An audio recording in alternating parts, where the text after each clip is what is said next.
So as you can imagine, I've been thinking about today for a while, and I was thinking about Woodstock, and what was that? What was that singer's name? Country Joe, right? Country, we can't sing that today, but it's something like, what are we fighting for? And I was thinking, what is that? Why are we here? And what is our issues? And what are we fighting for?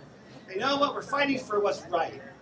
Right? We're fighting for our families. We're fighting for our jobs. We're fighting for our students. Yeah, we're fighting with what matters. We are working without a contract. You all know that. We're about to enter our third year without one. This is, at the very least, extremely disrespectful for the 10,000 AFD members and their families affected by this foot dragging by the state in New Jersey. To us gathered here, the future looks bleak. Our morale is damaged. Our attitudes are souring, and our students are suffering. Mark Twain has reportedly said, "The rumors of my death are greatly exaggerated." And this could be the same for the unions in higher education. So maybe things aren't as bleak as we think. But the financial crisis in this state, including massive deficits in public employee pensions and growing political power of conservative governors and legislatures, have combined to stir rumors, destroying collective bargaining and rights, all of us gathered here. But other forces suggest that the death of faculty collective bargaining is not as imminent as some believe. And that's why we're here today, because this union is not dead. Some 300,000 college and they're not dead. There's some 300,000 college and university faculty in America that work in a union environment. And professional staff, absolutely. And librarians and nurses. Half of the unionized people in higher ed are from California and New York. That's just something for you to think about. The remainder of them are scattered throughout the country. But the fact that we have a base of 300,000 to look at, we have some comparisons. So there's a researcher named Rose, I don't remember his first name, but he has a checklist of what the differences are between unionized campuses and not. So this gives us some insight as to really why the state would drag their feet. Because it's not about money. The state doesn't pay us. The money comes from here. So this foot dragging is about other things. First and most importantly, the differences between unionized campuses and non-unionized campus is, in the unionized campus, is the faculty have protection for academic freedom. And George Backus had asked me just 5 minutes ago, when are they going to take away our ability to speak? And they're not, because we're unionized. They're not going to. About a third of the faculty in this country that have union contracts have provisions for academic freedom. We're one of them. But faculty are losing ground. This shift is occurring in institutions across this country, and they're losing their right for academic freedom. Secondly, unions provide adequate grievance procedures, more so than the colleges that don't have them. Unionized campuses have more areas of influence over appointments of faculty and department chairs, tenure and promotion, teaching loads, the curriculum, and governance, and you all know that. Unionized campuses are more likely than non-unionized faculty to have influence over the size of the faculty, appointment of deans, budgetary planning, institutional-wide committees. Unions offer a defense during retrenchment, they save jobs, and unions keep students in class.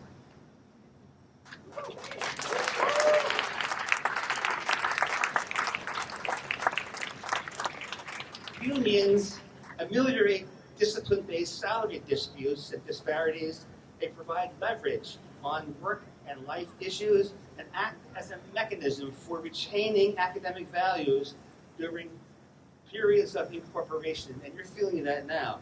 Fifth, historically, faculty unionization has also sought to better promote broader social change and provide support for those who are otherwise underserved in educational systems. This people at this union here on this campus care about people that are marginalized and can't make it like we have. We care. Unionization in higher ed promotes professionalism by helping educators control the conditions of their work.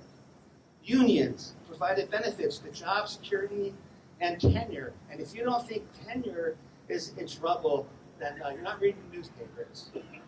Unions also protect our rights for promotion and the promotion procedures and due process.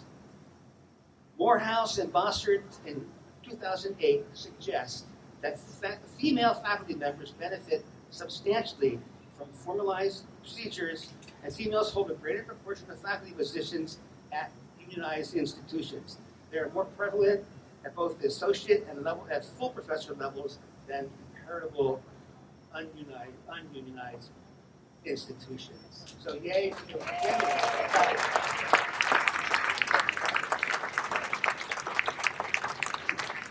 unions offer collegiality and practical effectiveness. We are fighting in New Jersey because of an emerging new corporate structure at institutions of higher education. Our unions support academic values. We bargain contracts, and those contracts provide greater faculty input into our quality of life. So here's what we're fighting for, so I can lay it out for you. This is why it's important for us to be here with these signs and why we need to have our voices heard. We are fighting for academic freedom. We are fighting for adequate grievance procedures. And this is why the state is dragging their feet. They don't want us to have academic freedom and tenure. We are fighting for a defense during re-entrenchment. We're fighting for the promotion of social change. We're fighting for the promotion of professionalism.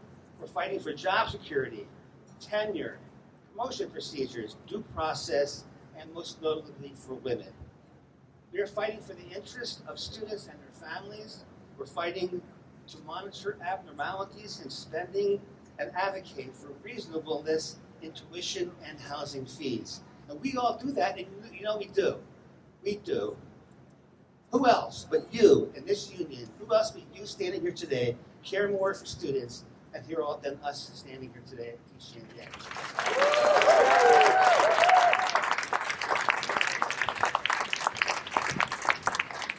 You know, this year we mobilized, thank you to all the people that helped me do that, an off TCNJ email list. And you know what the conversations are about? They're about students, over and over again, about the students here at TCNJ. So we're not selfish or unreasonable. We're here to protect what we've worked for, and we want a contract. So what do we want? We want it now. I'm going to pass the microphone on to our guest speaker, but before I do, I wanted to thank some people. I wanted to thank the band and Gary Feinberg. I wanted to thank the members of our executive board, Dave Prensky, Todd McCary, Terrence Bennett, Maureen Gorman, Lisa Sibians, and John Marshall.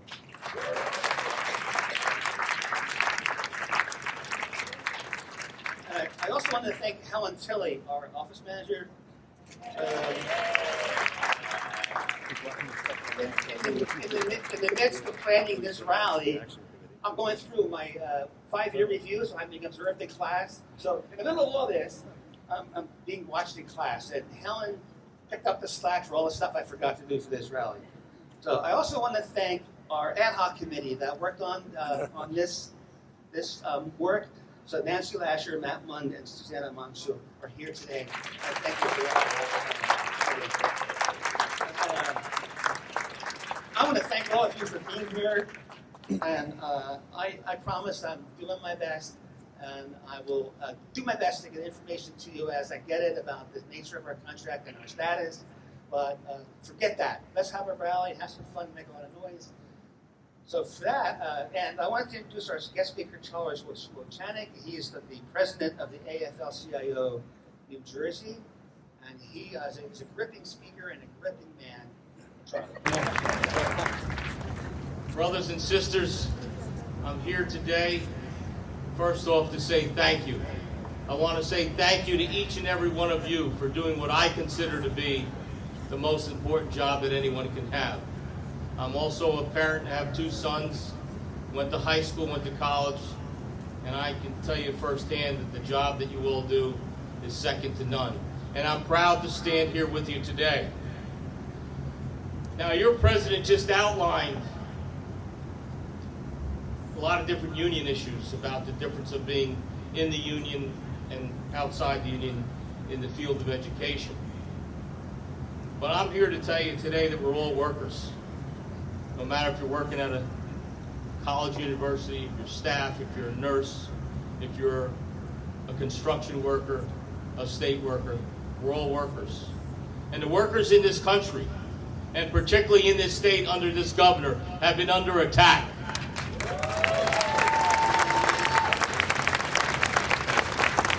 For the past 8 years, he has done nothing to improve the economy of this state, but travel around, build his own career up, and blame the workers of this state and this college for the financial woes. And it's got to come to an end. If he really cares, and when you see him on TV, he always talks about the children of this state. What's one of his priorities in education? If it really is a priority, then how could he look himself in the mirror and say after 3 years he hasn't given you a contract? How does he expect to do your job and train and mentor the children of this state and ask you to take no raise? Now, the president of this university has a contract and her staff, and they get a raise. Why shouldn't you?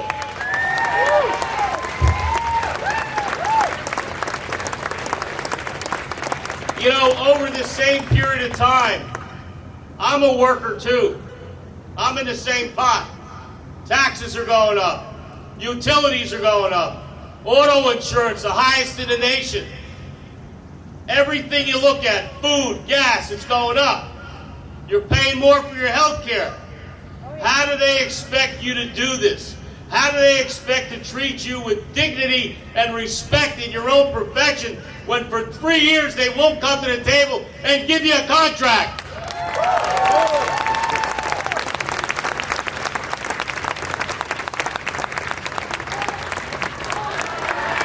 When do we want it? All right. You know, working families all across this state understand that when the cost of living goes up, you don't have to be, excuse me, a math scientist. Cost of living goes up, the wages have to go up as well. I mean, it's really a simple thing. But this governor has prided himself on doing this to all workers in the state. New Jersey State Police, 4 years, no contract. Communication Workers of America, 30,000, no contract. And you know what? That's the strategy here. Beat you down, give you more work, no money, beat you down. So now you come to a point where you start to fracture and separate and argue amongst yourselves, and then you take a bad deal. Well, I'm here to ask each and every one of you to stand tall, stand with the leadership of this union, and fight for what you deserve, a fair contract. And if you do that with our brothers and sisters across the state, in the rest of these universities, in today's action, you're going to send a loud message, not just to Trenton, but to the parents of the children that you teach. I say union, you say power. All right. So the point here today is to show that we're together, that we're strong, and we're going to last, as we say in our business, one day longer than this guy. He's only got 6 or 7 months. We took 7 years of his nonsense. We're going to send him on our way. And I don't mean to be very critical, but only because I see him on TV and I hear his speeches, and he goes for the heart-wrenching thing about our children and how education is important. but he never tells the press that each year his budgets keep underfunding and underfunding and underfunding. He never tells the press that education is so important that he doesn't have to give the people that are teaching our state children a raise. So I ask you, stick together with your president. Make your voices loud. Don't take a bad deal. And in the end, we will last one day longer. God bless each and every one of you, and thank you for what you do.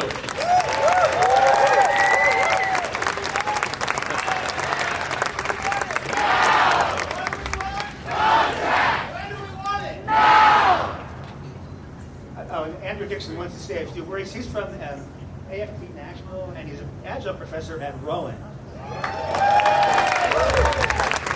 Good afternoon, everybody. Thank you for coming out. What do we want? When do we want it? Now. We're out here today because the state of New Jersey, and Governor Christie in particular, refuses to bargain a fair contract for all of our educators at these state colleges and institutions, and we're the people who are dealing directly with the great students who go to these institutions, right? What are we doing? What do we do our work for? Who is it for? Students, exactly. And when the state of New Jersey and Governor Christie doesn't take seriously our commitment to the students by treating us seriously, he insults the entire organization, doesn't he? Absolutely. At Rowan and at a lot of our institutions, I know that the president of Rowan University is thinking about or keeps insisting that what he wants to do is bargain with us as individual schools, right? And divide and conquer and break it up and say, oh, if you just come to me, I would happily give you everything you want. Divorce yourselves from the rest of these people. What do they have to do with anything, right? Should we take that deal? No. Should we, all go our separate ways? Won't we do better if we bargain individually? No. What should we do? Stay together. What are we going to do? Stay together. Why are we going to do it? Because what do we want? And when do we want it? Now. What do we want? When do we want it?